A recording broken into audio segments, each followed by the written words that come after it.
नमस्कार. आजच्या व्हिडिओमध्ये आपले स्वागत आहे. आज आपण सर्पगंधा या वनस्पतीविषयी माहिती जाणून घेणार आहोत. सर्पगंधा ही अपोसायनेसी कुळातील औषधी वनस्पती आहे आणि ती अशा प्रकारे दिसते. सर्पगंधा ही सदाहरित झुडूपवर्गीय वनस्पती असून ती 60 ते 90 सेंटीमीटर उंच वाढते. या वनस्पतीची फुले अशा प्रकारे दिसतात. ही फुले पांढऱ्या रंगाची तसेच फिकट गुलाबी ते जांभळट रंगाची असतात. या फुलांचे अशा प्रकारे गुच्छ असतात. ही फुले फुलून गेली की त्यापासून काळ्या रंगाचे गोलाकार असे बी तयार होते आणि या बियापासून रोपे तयार करण्यात येतात व ही रोपे लावून सर्पगंधा या वनस्पतीची लागवड केली जाते. या वनस्पतीची पाने, फुले, खोड, मुळे इत्यादी सर्व घटकांचा उपयोग आयुर्वेदिक औषधांमध्ये करण्यात येतो.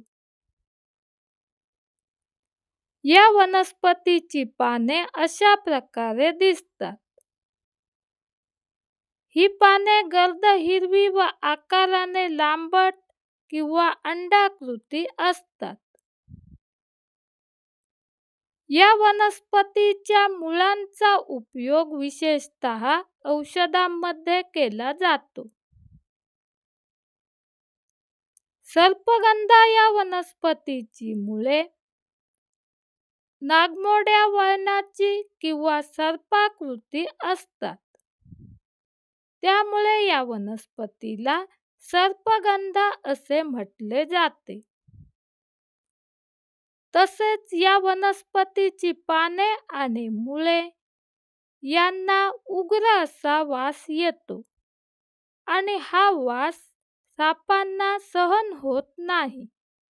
त्यामुळे साप तसेच इतर सरपटणारी जनावरे या वनस्पतीच्या आजूबाजूला येत नाहीत. त्यामुळे कुंडीमध्ये तसेच घराच्या आजूबाजूला सर्पगंधा वनस्पती मुद्दाम लावण्यात येते. उच्च रक्तदाब नियंत्रणात राहण्यासाठी या वनस्पतीचा उपयोग केला जातो. तसेच निद्रानाश व मानसिक आजारांवर ही वनस्पती उपयुक्त ठरते. साप चावल्यावर किंवा विंचू, इतर कीटक वगैरे चावल्यावर या वनस्पतीचा उपयोग प्रथमोपचारासाठी केला जातो.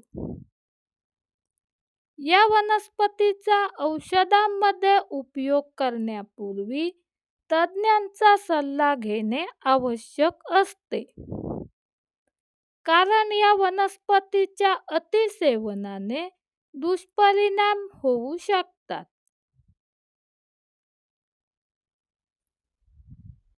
ही वनस्पती रानामध्ये आपोआप उगवत असल्यामुळे ती मुद्दाम लावली तर त्याला रासायनिक खते वगैरे देण्याची आवश्यकता असत नाही. या वनस्पतीच्या मुळांचा उपयोग औषधांसाठी करायचा असल्यास ही वनस्पती 2-3 वर्षाची झाल्यानंतर त्याची मुळे औषधासाठी उपयोगात आणली जातात. माहिती आवडली तर व्हिडिओला लाईक करा आणि निसर्ग शोभा यूट्यूब चॅनेलला सबस्क्राईब करा. धन्यवाद.